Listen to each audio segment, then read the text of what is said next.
Short Story 27, The Unknown Stranger, Part 2. John didn't sleep well that night. He kept thinking about the man in the black hoodie. He knew he had to do something, but he didn't know what. The next day, John went to the police. He told them about the man who had been following him, but they didn't seem very interested. They told him to come back if the man tried to hurt him again. John went home feeling discouraged.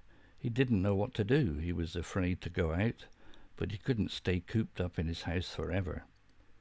A few days later, John was walking Toby in the park when he saw the man again. The man was sitting on a bench, watching the children play. John's heart started to race. He wanted to run away, but he knew he couldn't. He had to face the man. John walked over to the bench and sat down next to the man.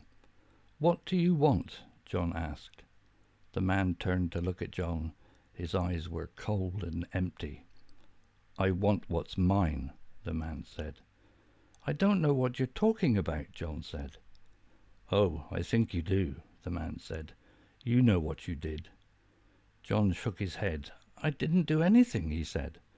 "Liar," the man said. "You know what you did, and you're going to pay for it." The man stood up and started to walk away. John wanted to call after him, but he didn't know what to say. He just sat there, watching the man until he disappeared around the corner. John was shaken. He didn't know what to do.